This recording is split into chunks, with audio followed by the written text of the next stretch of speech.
Masturbation ചെയ്താൽ എന്താണ് problem? അത് തെറ്റാണോ? അതിൻ്റെ പരിണിത ഫലം എന്താണ്?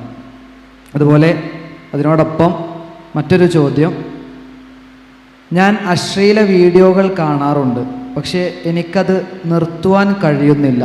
എനിക്കൊരു പരിഹാരം പറഞ്ഞു തരുമോ?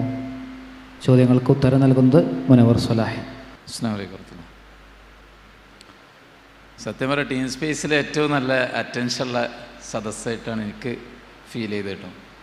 ഞാൻ കുറേ ടീം സ്പേസ് പോയിരുന്നു. ഞാൻ ഇവിടെ ഇരുന്ന് ഇങ്ങനെ നോക്കുകയാണ് നിങ്ങളെ. ഒന്ന് രണ്ട് ആൾക്കാർക്ക് ചെറിയൊരു ബിരിയാണി കൊടുത്ത് അതിൻ്റെ പ്രശ്നമാണ്. ബാക്കി എല്ലാവരും മാഷാ അല്ലാഹ് വളരെ നല്ല അറ്റൻറ്റീവായിട്ടാണ് ഇരിക്കുന്നത്. അള്ളാഹു എല്ലാ ഖൈറും ബറക്കത്തും പ്രദാനം ചെയ്യട്ടെ. അപ്പം നമ്മൾ നേരത്തെ പറഞ്ഞ പോലെ നമ്മുടെ ഒരു നല്ല ബെറ്റർ ഫ്യൂച്ചറിന് വേണ്ടി ജാഗ്രത കാണിക്കേണ്ട രണ്ട് സംഗതിയാണ് ഇപ്പോൾ ഇവിടെ ചോദിച്ചത്. അശ്ലീല വീഡിയോസും സ്വയംഭോഗവും, ഇത് രണ്ടും ഭയങ്കരമായിട്ട് റിലേഷൻ ഉണ്ട്. ഈ ഒരു സൈറ്റുകൾ കാണുന്ന ആൾക്കാർ സ്വാഭാവികമായിട്ട് അതിങ്ങനെ കണ്ടുനിന്നിട്ട് എന്താ കാര്യം? അപ്പം അതിൻ്റെ പൂർത്തീകരണം ഇത്തരം മാസ്റ്റർബേഷനിലൂടെ ആയിരിക്കും അവർ തീർക്കുക എന്നുള്ളതാണ്. അപ്പോൾ ഒന്നാമതായി നമ്മൾ മനസ്സിലാക്കേണ്ടത്, വിശുദ്ധ ഖുർആൻ പറഞ്ഞത് നമ്മുടെ ലൈംഗിക ദാഹം തീർക്കാനുള്ള ഒരു മേഖല നേരത്തെ പറഞ്ഞ പോലെ ഇല്ലാ അല അസ്വാജിഹിം, നിങ്ങളുടെ ഇണകളിലൂടെയാണ്. ഫമൻ ഇബ്തഗ വറാഅ ദാലിക ഫഉലൈക ഹുമുൽ ആദൂൻ. ഈ നമ്മുടെ കല്യാണത്തിലൂടെ നമുക്ക് കിട്ടുന്ന പാർട്ട്നേഴ്സിലൂടെ അല്ലാതെ സെക്ഷുവലായിട്ടുള്ള ആസ്വാദനം കണ്ടെത്തുന്ന എല്ലാ വഴികളും നമുക്ക് പ്രൊഹിബിറ്റഡാണ്. ഇപ്പം എന്തിപ്പോൾ പടച്ചോൻ അങ്ങനെ പ്രൊഹിബിറ്റഡ് ആക്കി? നിങ്ങൾ അള്ളാഹ് ഹറാമാക്കിയതൊക്കെ എടുത്തു നോക്കി. നമുക്ക് ഒരു ഗുണവുമില്ലാത്ത സാധനങ്ങൾ മാത്രമാണ് അള്ളാഹ് ഹറാമാക്കി. നമുക്ക് ഗുണമുള്ള ഒന്നും അള്ളാഹ് ഹലാലാക്കാതെ പോയിട്ടില്ല. അതുകൊണ്ട് തന്നെ ഇത് ഹലാലാണോ എന്ന് ചോദിച്ചാൽ ഹലാലല്ല. അപ്പോൾ സെക്ഷുവൽ തോട്ട്സ് കാര്യങ്ങളൊക്കെ നമുക്ക് വരില്ലേ? അപ്പോൾ എന്താ ചെയ്യുക? ഞാൻ ചോദിക്കാം, നമുക്ക് നല്ല വിശപ്പുണ്ട്, പോക്കറ്റിൽ മണിയില്ല. അപ്പോൾ നമ്മളിങ്ങനെ വല്ലൊരു കൂൾബാറിന് മുമ്പ് കൂടെ ഇങ്ങനെ പോയിട്ട്, അത് നല്ലൊരു ഗുഡ് ഹാബിറ്റ് അല്ലേ? നല്ല വിശപ്പുണ്ട്, ഹോട്ടലിനോ അല്ലെങ്കിൽ കൂൾബാറിനോ എന്തൊരു സാധനം, ഒരു ഫുഡ് നമ്മൾ മെല്ലണ് പോക്കറ്റിലാക്കി. അപ്പോൾ കടക്കാരൻ കണ്ടു, പൊടിച്ചു, കൊല്ലിക്ക് പിടിച്ചു, എന്താണ് എടുത്ത് വെച്ചപ്പോൾ വിശന്നിട്ടാണ് എന്ന് പറഞ്ഞാൽ, അപ്പം നമുക്ക് ഒരു നീഡുണ്ട് എന്ന് വിചാരിച്ചിട്ട് ആ നീഡ്സ് നമ്മൾ അച്ചീവ് ചെയ്യാൻ നമുക്ക് പ്രൊഹിബിറ്റഡായ ഒരു മേഖലയ്ക്ക് പോകാൻ പറ്റില്ല. അത് ഉറപ്പല്ലേ? അതേത് സംഗതി അങ്ങനെ തന്നെയാണ്. അങ്ങനെ എല്ലാവർക്കും എല്ലാം എടുക്കാമായിരുന്നെങ്കിൽ നമുക്കൊന്നും ഒരു സാധനം ഉണ്ടാവില്ല. ഒരു ചെരുപ്പ് ഉരിച്ച ആൾക്കാരെ ഇട്ട് പോവും, കുപ്പായം മുറ്റത്ത് ചിക്കിട്ട എടുത്തു പോവും. കാരണം കണ്ടുപറ്റിയതൊക്കെ എടുത്തു പോവല്ലേ. അതിനുള്ള സ്വാതന്ത്ര്യം കൊടുത്താൽ എന്തേക്കാരവസ്ഥ? അപ്പോൾ അതുകൊണ്ടാണ് നമുക്ക് ഓരോ സംഗതികളുണ്ടാവുമ്പോൾ അത് ഹലാലിലൂടെ മാത്രമേ തീർക്കാൻ പറ്റുള്ളൂ പറയണത്.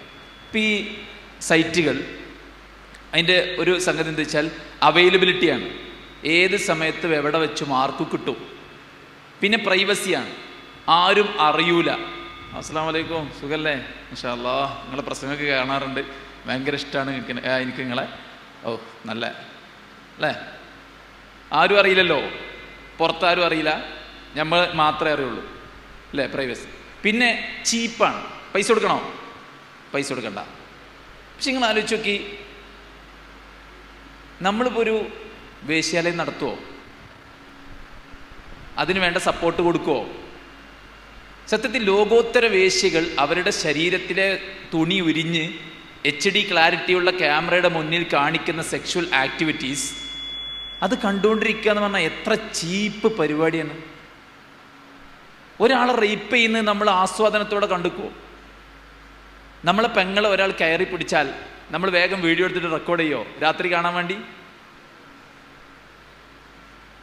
വാട്ട് എ നോൺസെൻസ് അല്ലേ? എന്ത് ചീപ്പ് പരിപാടിയാണത്. അപ്പം നമ്മളിത് കാണുമ്പോൾ ലോകോത്തര ലൈംഗിക തൊഴിലാളികൾക്ക് ഡോളറുകൾ കിട്ടുകയാണ്. നമ്മുടെ വിലപ്പെട്ട സമയം, നമ്മുടെ ചിന്ത, നമ്മുടെ ഡിവൈസസ്, നമ്മുടെ ഫിനാൻസ്, ഇതെല്ലാം ഇൻവെസ്റ്റ് ചെയ്തിട്ട് നമ്മൾ അവരെ വളർത്തുകയാണ്. എന്നാൽ ബേസിക്കലി നമുക്കിത് വളരെ മോശപ്പെട്ട പ്രവർത്തനമായിട്ട് നമ്മുടെ ഉള്ളിൽ ഇത് ഉണ്ടാണ്. അപ്പോൾ നമ്മളിതിൻ്റെ ഡാമേജസ് നല്ലോണം മനസ്സിലാക്കണം. ഇത് നമ്മുടെ ബ്രെയിനിൽ ഭയങ്കര ചേഞ്ചസ് ഉണ്ടാക്കും. ഇപ്പോൾ 3 കൊല്ലം ഫോൺ കൊടുത്തിട്ടൊരു ടീമിനെയും ഫോൺ കൊടുക്കാതൊരു ടീമിനെയും പരിശോധിച്ചപ്പോൾ ഫോണ് അത്യാവശ്യത്തിന് മാത്രം ഉപയോഗിച്ച ആളുകൾ നല്ല ജീനിയസ് ആയിട്ടും നല്ല സ്കില്ലുള്ളവരായിട്ടും നല്ല ബ്രെയിനുള്ളവരായിട്ടും നല്ല ഓർമ്മശക്തി ഉള്ളവരായിട്ടും ഒക്കെ മാറുകയാണ്. നമുക്കൊന്നിൽ കോൺസെൻട്രേഷൻ കിട്ടുന്നില്ല, നമുക്ക് ബൈഹാർട്ടാക്കാൻ പറ്റുന്നില്ല, വീട്ടിൽ നിന്ന് പഠിച്ച് പരീക്ഷാ ഹാളെത്തുമ്പോഴത്തിന് എല്ലാം പോവാണ് അല്ലേ, ഒരുപാട് പ്രോബ്ലംസ് ഉണ്ടാവുകയാണ്. എങ്ങനെ ഇല്ലാതിരിക്കുക? ഒരു വീഡിയോ നമ്മുടെ ഫോണിൽ റെക്കോർഡ് ചെയ്യണ എത്ര MB വേണം അല്ലേ? അപ്പൊ ഈ കണ്ടു തീർക്കണതൊക്കെ നമ്മുടെ തലച്ചോറിലെ സ്പേസ് കവർന്നെടുക്കാൻ. മാത്രമല്ല, നമുക്ക് ഒന്ന് കണ്ടാൽ പിന്നെ അതിനേക്കാൾ രൂക്ഷമായത് കാണണം, പഴയത് പോരാ, പിന്നെ അതിനേക്കാൾ കൂടുതൽ ഭയങ്കരമായിട്ടുള്ള അഡ്വഞ്ചറസ് ആയിട്ടുള്ള സാധനങ്ങൾ കിട്ടണം അല്ലേ? അപ്പം നമ്മുടെ ചിന്ത മാറുന്നു, നമ്മുടെ വ്യൂ പോയിന്റ് മാറുന്നു, നമ്മുടെ സെക്ഷുവൽ തോട്ട്സും അതിൻ്റെ ലാംഗ്വേജും മാറുന്നു. അപ്പം പിന്നെ ഈ നാട്ടിലത്തെ നമ്മുടെ സാധാരണ കല്യാണം കഴിച്ചുകൊണ്ടാണ് പെണ്ണിനെ പറ്റൂല. കാരണം ഈ കാണുന്ന പോലെ ഒരു പെണ്ണ് ഇവിടെ ഭൂമിയിലില്ല. മനസ്സിലാണ്ടല്ലോ? അപ്പം ഇത് ശരിക്കൊരു മാർക്കറ്റിംഗ് ആണ്, ഒരു ബിസിനസ്സാണ്. ലോകത്ത് ഏറ്റവും അധികം പണമുണ്ടാക്കുന്ന വലിയൊരു മാർക്കറ്റാണ് യഥാർത്ഥത്തിൽ ഈ ഒരു മേഖല എന്ന് പറയുന്നത്. മനസ്സിലാകണ്ടോ? അപ്പം നമ്മളതിൻ്റെ അടിമകളായി മാറരുത്. അത് നമ്മുടെ ശരീരത്തെ, നമ്മുടെ മനസ്സിനെ, നമ്മുടെ ദാമ്പത്യ ജീവിതത്തെ, നമ്മുടെ ലൈംഗിക ശേഷിയെ, നമ്മുടെ എല്ലാറ്റിനെയും അത് ബാധിക്കും. പിന്നെ നിർത്താൻ പറ്റാത്ത അവസ്ഥ ഉണ്ടാവും. പിന്നെ എന്താ വേണ്ടത് വെച്ചാൽ, ഇപ്പോൾ 2 ഇത്തിരി പോകുന്ന കുട്ടികൾ ഭാര്യ വീട്ടിൽ കൊണ്ടുവന്നാക്കിയ എന്താ പ്രശ്നം ചോദിച്ചപ്പോൾ പറയാണ്, പിന്നെ ഒരാളെ കുറിച്ച് ഒരുപാട് സംഭവങ്ങളുണ്ട് കേട്ടോ അങ്ങനെ. അപ്പോൾ ഒരാളെ കുറിച്ച് പറഞ്ഞത് വെച്ചാൽ ഓന് ചെക്കന്മാർ മതി, പെണ്ണ് വേണ്ട. പറഞ്ഞ മനസ്സിലായില്ലേ? ഓന് ചെക്കന്മാർ മതി, പെണ്ണ് വേണ്ട. വേറെ ഒരുത്തനെ കുറിച്ച് പറയുമ്പോൾ എന്താ വെച്ചാൽ, ഓന് നല്ല സൗന്ദര്യമുള്ള പെണ്ണാണ്, നല്ല പിന്നെ 3 നല്ല കുട്ടികളുണ്ട് മാഷാ അല്ലാ, പക്ഷെ ഓളെ വേണ്ട. ഓൾ അണിഞ്ഞൊരുങ്ങി നിന്നാലും ഓനെ കാണണ്ട, ഓളെ കണ്ട ഓനൊന്നും തോന്നണില്ല, ഓളെടുത്ത് കിടക്കും വേണ്ട, ഒന്നും വേണ്ട. അവൾ ഉറങ്ങിയാൽ ഫോൺ എടുക്കും, നട്ടപ്പാതിര വരെ ഇത് കണ്ടുകൊണ്ടിരിക്കും. ഇതെന്താ സംഭവിക്കുക? ചിലപ്പോൾ നിങ്ങൾ എറണാകുളത്ത് കൊച്ചിയിൽ ഒരു കുട്ടിയെ പീഡിപ്പിച്ച് കൊലപ്പെടുത്തിയാണ്. ഒരു 5 വയസ്സുള്ള കുട്ടിയെ പീഡിപ്പിച്ച് കൊലപ്പെടുത്തി. അവൻ മദ്യത്തിന് അഡിക്റ്റാണ്, അശ്ലീല സൈറ്റിനും അഡിക്റ്റാണ്. അപ്പം എന്ന് വെച്ചാൽ നേർക്കുനേരല്ലൊന്നും വേണ്ടി വരില്ല. മനസ്സിലായി? നേർക്കുനേരല്ലൊന്നും വേണ്ടി വരില്ല. ഇങ്ങനെയുള്ള കുറേ വിക്രിയകൾ ചെയ്താൽ മാത്രമാണ് അവന് സെക്ഷലി ആസ്വാദനം കിട്ടുന്നൊരു സാഹചര്യം ഉണ്ടാവുക. അതുകൊണ്ടാണ് പറഞ്ഞത് സെക്സിൻ്റെ ലാംഗ്വേജ് മാറും എന്ന് പറയുന്നത്. മനസ്സിലായി? ഒരുത്തിയെ പ്രേമിച്ച് കല്യാണം കഴിച്ച് പിന്നെ കുറച്ച് ഓളെ കൂടെ താമസിച്ച് ജീവിച്ചതിന് ശേഷം ഓളോട് പറയാണ്, എനിക്ക് നിൻ്റെ കൂടെ ശരീരം പങ്കുവെക്കുന്നതിലല്ല സന്തോഷം, നീ വേറെ ഒരുത്തനുമായിട്ട് ബന്ധപ്പെടുന്നത് എനിക്ക് കാണണം. എന്നിട്ട് ഓരോ ഫ്രണ്ട്സിനെയും കൊണ്ടുവരിക, ഓളെ കൂടെ കിടത്തുക, എന്നിട്ട് ഓനെ കണ്ടിങ്ങനെ ആസ്വദിക്കുക, എന്നിട്ട് ഓങ്ങനെ മാസ്റ്റർബേറ്റ് ചെയ്യുക. ഓൻ്റെ ഭാര്യ വേറൊരുത്തനെ ആയിട്ട് ശരീരം പങ്കുവെക്കുന്നത് കണ്ടിട്ട് എന്തൊരു അവസ്ഥകൾ ആലോചിച്ച് നോക്കിയാണ്. അപ്പം നോർമലി ജീവിച്ച മനുഷ്യന്മാർ വേണ്ടാത്ത പണിക്ക് ഈ കുതാമ് എന്തിനാ നമ്മൾ ഉപയോഗിക്കണേ? ഇതെന്തിനാ നമ്മൾ ഉപയോഗിക്കണേ? നമ്മുടെ ദാമ്പത്യവും നമ്മുടെ അക്കാഡമിക്സും നമ്മുടെ ഫ്യൂച്ചറും ഒക്കെ തല്ലി തകർക്കാനാണോ ഈ 10,000 റുപ്യേൻ്റെ സാധനം? ആണോ? ഇത് നമുക്ക് നമ്മുടെ ബെറ്റർമെൻറ്റിന് ഉപയോഗിക്കുക എന്നല്ലാണ്ട് എന്തിനു നമ്മൾ നമ്മുടെ ജീവിതത്തെ നശിപ്പിക്കണം? അതുകൊണ്ട് നല്ല ജാഗ്രത കാണിക്കേണ്ടതാണ് ഈ 2 കാര്യം. മനസ്സിലായി? ഇത് കാണുന്നതും മാസ്റ്റർബേറ്റ് ചെയ്യുന്നതും നമ്മുടെ ശരീരത്തെ പീഡിപ്പിക്കലാണ്. അതിലൂടെ ശരിക്കും റിയൽ സെക്ഷൽ ആസ്വാദനം നമുക്ക് കിട്ടുന്നില്ല. ഭാര്യ ഭർത്തൃ ബന്ധം എന്ന് പറഞ്ഞാൽ അത് വേറെ തന്നെയാണ്. ഒരിക്കലും ഇതിലൂടെ ഇത് കിട്ടൂല. ഇതൊരു ഫേക്കായ ഒരു ആസ്വാദനം മാത്രമാണ് ഇതിലൂടെ കിട്ടുന്നത്. മാത്രമല്ല, ഇത് നമ്മൾ ഇപ്പോൾ എത്ര വയസ്സായി മോനെ? 14 യെസ്. അപ്പോൾ ഓൾമോസ്റ്റ് 16 to 18, 19 ഒക്കെ ആയിരിക്കും നമ്മുടെ ഏജ്. അപ്പോൾ ഇപ്പോൾ തുടങ്ങിയ ആൾക്കാർ, കുറച്ച് മുമ്പ് തുടങ്ങിയ ആൾക്കാർ എത്ര കൊല്ലത് തുടർന്നു പോവും? അത് എത്ര നമുക്ക് ലൈംഗികമായ നമ്മുടെ ശേഷിയെ നശിപ്പിക്കും, നമുക്ക് പരിക്കുകളുണ്ടാക്കും. അത് ഇതിനെ മാത്രമല്ല, നമ്മുടെ എല്ലാറ്റിനും ഇത് ബാധിക്കും. നമ്മുടെ ചിന്തയെ, നമ്മുടെ ആളുകളുമായിട്ടുള്ള ഇടപെടലിനെ ആൾക്കാരോട് ഫേസ് ചെയ്യാൻ പറ്റാത്ത പ്രശ്നം. വീട്ടിൽ ആരെങ്കിലും വന്നാൽ നേരെ അപ്സ്റ്റെയറിൻ്റെ മുകളിൽ പോകും. എന്നിട്ട് കുറച്ച് കഴിഞ്ഞിട്ട് പോയോ ചോദിച്ചു, എന്നാൽ ഇറങ്ങി വരും. ആൾക്കാരോട് ഫേസ് ചെയ്യാൻ പറ്റാത്ത പ്രശ്നം. അപ്പോൾ ഇങ്ങനെ ഒരുപാട് പ്രോബ്ലംസ് ഇതുകൊണ്ട് ഉണ്ടാകുന്നുണ്ടെന്നുള്ള കാര്യം നമ്മൾ മനസ്സിലാക്കണം എന്നുള്ളതാണ്. മനസ്സിലായി? ചില മാരകമായ വേർഷൻ ഇതിനുണ്ട്. ചില ആൾക്കാർക്ക് ഭയങ്കര സെക്ഷൽ അഡിക്ഷൻ ഉണ്ടാവും, എത്ര കിട്ടിയാലും തികയാത്ത സുഖം ഉണ്ടാവും. ചില ആൾക്കാർക്ക് എന്താ വെച്ചാൽ അതിനോട് ഭയങ്കര മടുപ്പുണ്ടാവും. അതൊക്കെ ഇതിൻ്റെ ഒരു പരിക്കാണ്. മനസ്സിലാകണ്ടോ?